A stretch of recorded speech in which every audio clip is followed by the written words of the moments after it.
নমস্কার, আমি অনিক দাস। আমি নদিয়া জেলার কৃষ্ণনগর শহরের একজন বাসিন্দা। আর এর থেকেও আমার যে আর একটা পরিচয়, সেটা হচ্ছে আমি 2022 সালের টেট পাস করা একজন ক্যান্ডিডেট।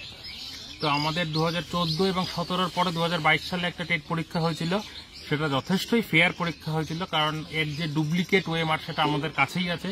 এতে কোনো রকম কোনো ডুপ্লিসিটি হয়নি পরীক্ষাতে, আমরা এতদূর পর্যন্ত যা জানি।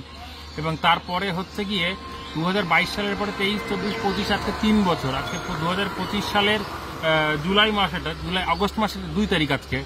তো এই কয়দিনের মধ্যে আমরা বহুবার আন্দোলন করেছি। আন্দোলন করার আমাদের একটাই কারণ, সেটা হচ্ছে আমাদের পরীক্ষা হয়ে গেছে, 3 বছর হয়ে গেছে, এখনো পর্যন্ত কিন্তু ইন্টারভিউয়ের যে নোটিফিকেশন, সেই নোটিফিকেশন আমরা পাইনি।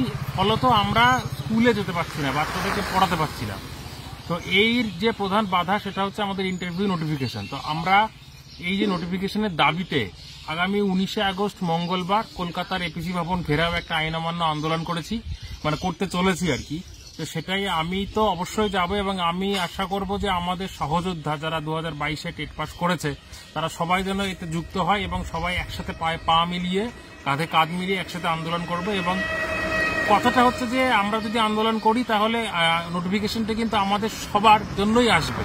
এমন না যারা আন্দোলনে যাচ্ছে তাদেরকে নোটিফিকেশন দেবে, যারা আন্দোলনে যাচ্ছে না তাদেরকে নোটিফিকেশন দেবে না, এরকম কথা না। আমরা সবাই 5 জন গেলেও সবাই পাবো, 10 জন গেলেও সবাই পাবো। কিন্তু কথাটা হচ্ছে আমাদের সবাইকে যেতে হবে। 23 জেলা থেকে অন্তত মিনিমাম যদি 500 জন করেও ছেলে হয় তাহলে অন্তত 10 থেকে 12,000 ছেলে হবে। এবং এই অ্যামাউন্টটা কিন্তু অনেক বেশি, এবং সরকারকে ভয় দেখানো এবং তার থেকে বড় কথা হচ্ছে আমরা যে একজোট, এটা প্রমাণ করাও কিন্তু অনেকটা দরকার এখন আমাদের কাছে।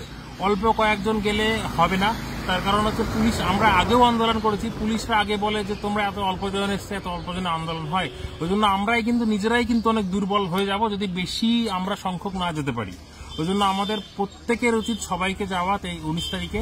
এবং এর একটাই কারণ হচ্ছে ওবিসি মামলা কিন্তু এখন মিটে গিয়েছে, 2-1 দিন হলো ওবিসি মামলা মিটে গেছে। তার কারণ আমাদের সামনে কিন্তু আর আইনি কোনো জটিলতা নেই। যেহেতু আইনি কোনো জটিলতা নেই, তাহলে এখন আমাদের নোটিফিকেশন দিতে বাধা কোথায়? এখন আমাদের নোটিফিকেশন কেন আসছে না? আমরা নিয়োগ কেন পাচ্ছি না? এতদিন ধরে বসে থাকার পরও কেন পাচ্ছি না? যেহেতু কোনো বাধা নেই, সেহেতু আমাদের প্রথম এবং প্রধান একটাই প্রশ্ন থাকবে যে আমাদের নোটিফিকেশন আসছে না কেন, আমরা নিয়োগ পাচ্ছি না কেন। তো এই আন্দোলনের দাবিতে আগামী 19শে আগস্ট মঙ্গলবার অবশ্যই যেন আমরা সবাই মিলে, সবাইকে যেন আমি দেখতে পাই যে আমরা অফিসি ভবনের সামনে আমাদের সমস্ত যে সহপাঠীরা, সহযোদ্ধারা আছে, তাদেরকে যেন সবাই যেন এপিসি ভবনের সামনে আসে।